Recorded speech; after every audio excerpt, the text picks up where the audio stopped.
All right, so let's go to the board. Here we go. So it can work either way. What do I mean by that is, let's start at the basics.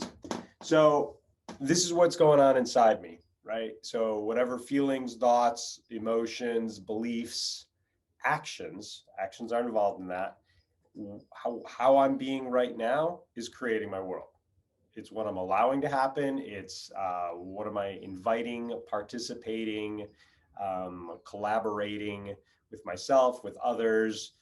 This is so the way I am inside is the way that I create my world. Okay. So now that's everybody on the whole planet.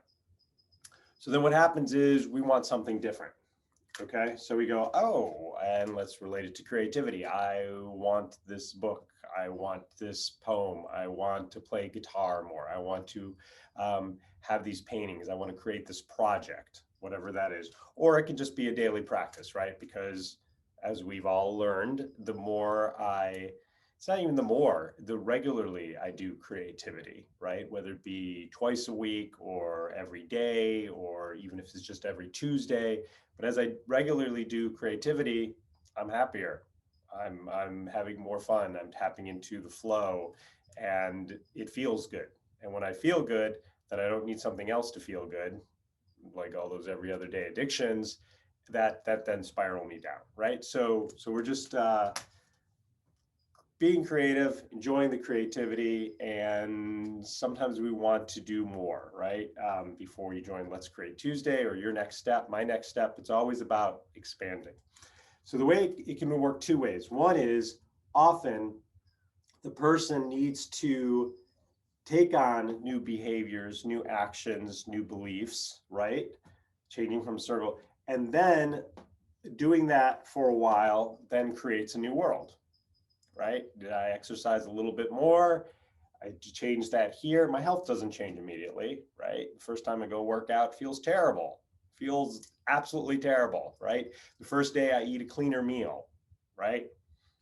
I don't know, maybe it does affect the body, but I certainly don't notice it, right? It takes maybe 2 weeks or in my case, when I did my first fast, it took 4 days of me really eating clean until I noticed it in my physical body, right? So the first day someone goes to write a book or a poem and they write one and they write for 20 minutes or a half hour, are they really that much closer to finishing the book? Right? No, they're not, right?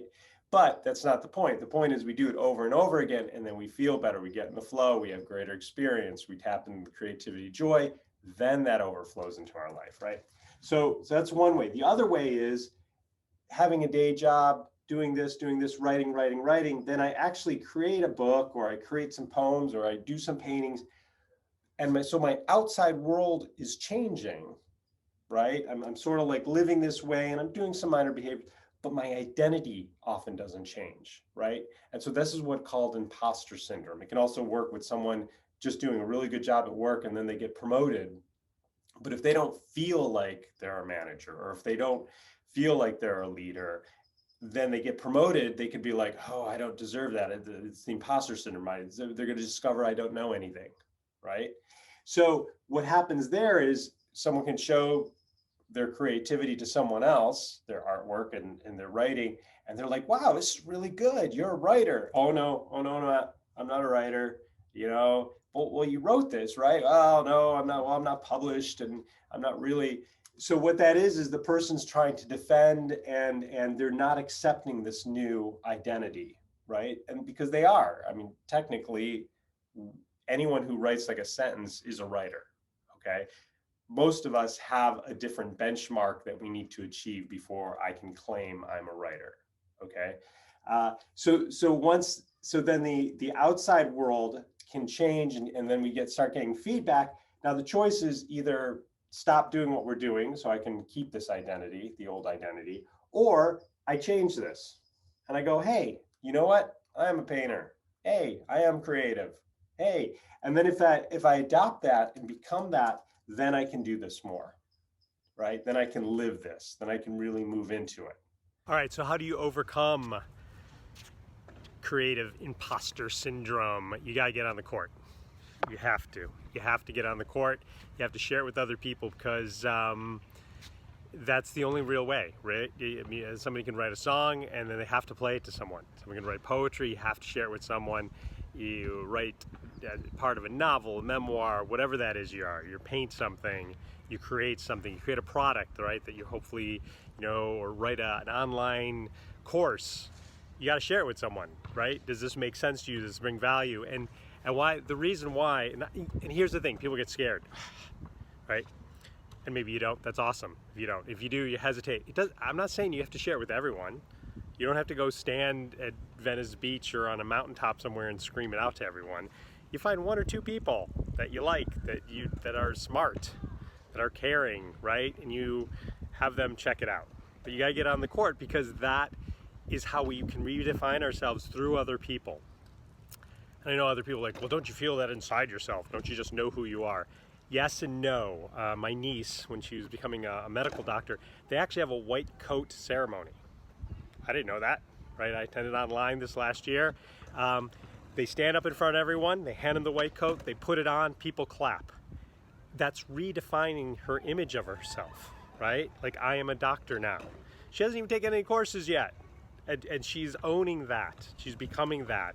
And it's more than just if she received the white coat in a padded envelope in her dorm room, right? That wouldn't be the same. She has to put it on in front of other people, own it, step forward in it as best as she can. People clap.